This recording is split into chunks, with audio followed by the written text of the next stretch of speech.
ముందుండి చొరవ తీసుకొని ఆయన ఒక డిస్ట్రిక్ట్ని హ్యాండిల్ చేయటం అంటే సామాన్య విషయం కాదు. అన్నిటి మధ్యలో కూడా ప్రతి చిన్న సమస్యకు కూడా ఆయన శ్రద్ధ పెడుతూ ఉన్న షణ్మోహన్ గారికి మనస్ఫూర్తిగా నేను ఆహ్వానం పలుకుతాను. అలా ఏ రోజైతే నేను మీరు ఆ సమస్య బయటికి తీసుకొచ్చారు, ఇట్లా ఉంది, మాకు ఇబ్బంది ఉందనేది మీ ఆందోళన చాలా బాధ కలిగించింది. నేను ఆ రోజు మీకు సభలో ఒకటి చెప్పింది, నేను ఒక మత్స్యకారులాగా ఆలోచిస్తాను. నేనే చేపలు పట్టిన వృత్తి అయితే నేను ఎట్లా ఆలోచించాలి, ఏం చేయాలి. దాంట్లో నేను ఏమనుకున్నానంటే, ఒకటి ఆ రోజు మత్స్యకారు యువత అందరితో మాట్లాడాను. మీరు నన్ను చూడాల్సింది, లాస్ట్ టైం కొంతమంది అంటే నేను పార్టీల పరంగా మాట్లాడుతున్నాను. ఫస్ట్ ఈ సమస్యకి ఇప్పుడు ఉప్పాడ సీ ప్రొటెక్షన్ వాల్ ఉంది. సీ ప్రొటెక్షన్ వాల్లో ఇన్ని మీకు ఆల్మోస్ట్ ఒక దశాబ్దంన్నర నుంచి 30 years నుంచి, బట్ లాస్ట్ దశాబ్దంన్నరగా 15 ఏళ్ళుగా ఎక్కువ కోత గురవుతూ వచ్చింది. ఇది ఒకటి ప్రకృతి పరంగా ఉన్నది. దీన్ని చేసేవాడి మీదే రాళ్ళు పడతాయి. ఎవరైతే పని చేస్తానంటారో వాడి మీద ఎక్కువ రాళ్ళు పడతాయి. అది ఏముండదండి, పన్నుల చెట్టుకి రాళ్ళు పడుతూ ఉంటాయి. చేయనోడిని ఎవరు పట్టించుకోరు.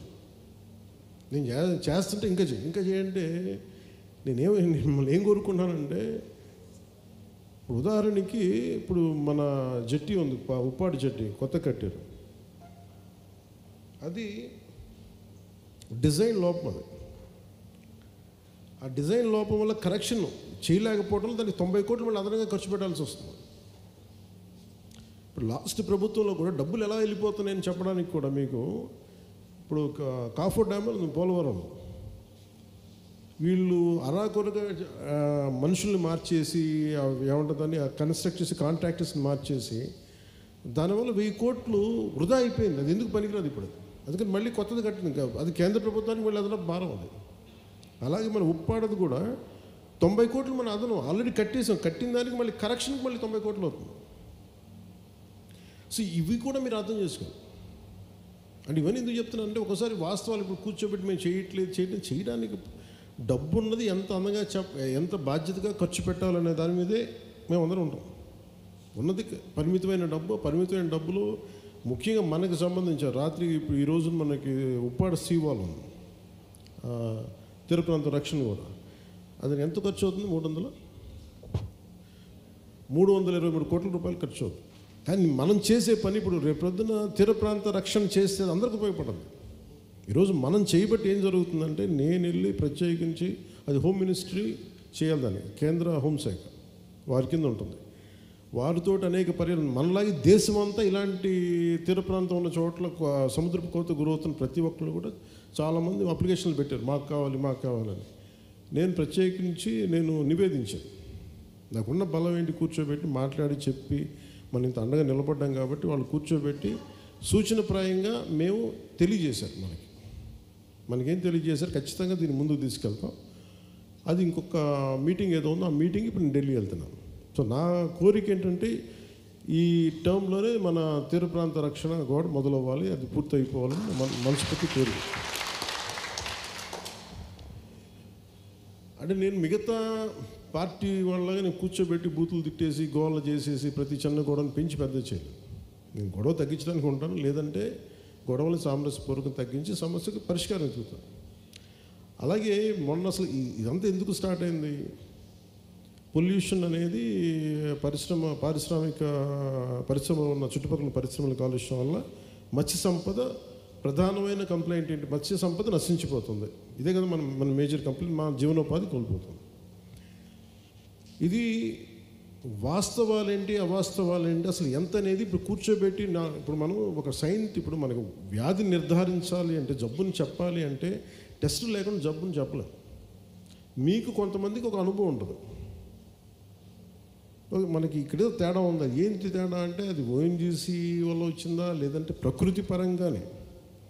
ఒకసారి సముద్రంలో కూడా ఎక్కడో పక్క దేశాల్లో ఉండే పొల్యూషన్ కూడా వచ్చి మన తీర ప్రాంతానికి చేరుతుందా కరెంట్స్ వల్ల, ఇవన్నీ తెలియదు. అందుకని మనం కూర్చోబెట్టి దాన్ని నిర్ధారించడానికి నేను డాక్టర్ జో కేడుక్కుడని మన ప్రిన్సిపల్స్ ప్రధానమైన శాస్త్రవేత్త మన రీజనల్ మన ఐకార్ అని ఉంటుంది, Indian council of agricultural research and central marine fisheries research institute, ఇది విశాఖపట్నం రీజనల్ డైరెక్టర్.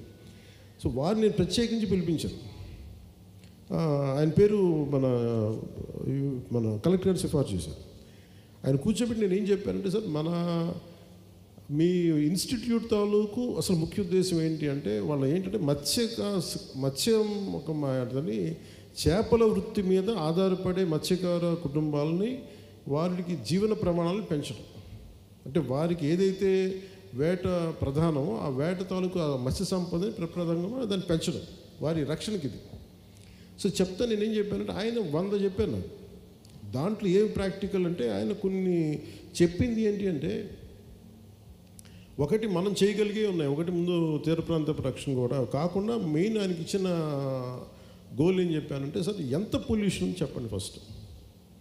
ఎందుకంటే మనం వెళ్ళి స్థానికంగా కొంతమంది ఉండి నాయకులు కూర్చోబెట్టు, లేదంటే నేను కూడా గబుక్కుని భావోద్వేగానికి లోనైపోయి కోపం వచ్చేసి ఒక పరిశ్రమలు అనేస్తే, ఒకవేళ అది నిజం కాకపోతే, ఒకవేళ ఇంకో కారణం అంటే మనందరినీ ఇంకేం చేస్తారో తెలియదు.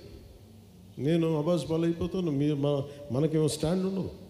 అందుకే నేనేం చెప్పాను, ఒక సైంటిఫిక్ పద్ధతిలో పెడదాం సార్, మీరు చూడండి అంటే ఆయన కూర్చోబెట్టి ఆయన చాలా కారణాలు చెప్పారు. అందుకని మేము ఒక 20 చోట్ల మేము శాంపిల్ తీసుకుంటాం. అవసరమైతే డీప్ డైవర్స్ ఉంటారు కొంతమంది మా సంస్థల్లో, మేము వాళ్ళని సముద్రం మా గర్భంలోకి పంపిస్తాం.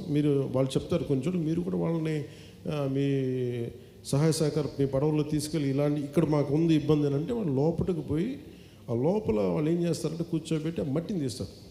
అసలు అక్కడేమో సముద్ర మట్టంలో గర్భంలో ఏదన్నా ఈ పారిశ్రామిక కాలుష్యం ఉందా, అసలు ఉంటే ఎంత ఉంది, అసలు లేదా, వీటన్నిటి మీద వాళ్ళు పరీక్షలు పెడతారు. దీని మీద అది చేసిన తర్వాత మనం నిర్ధారించాం ఇది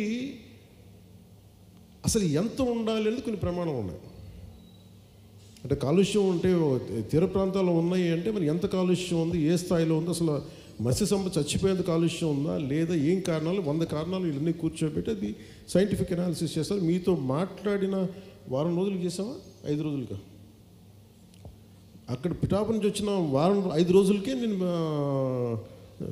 కరెక్ట్ 5 రోజుల తర్వాత జోగాన్ని పిలిపించి మాట్లాడితే ఆయన చెప్పారంటే, ముఖ్యంగా మేము ఆయన కేరళ వాస్తవ్యులు, మేము కేరళలో ఇలాంటివి చేస్తాం.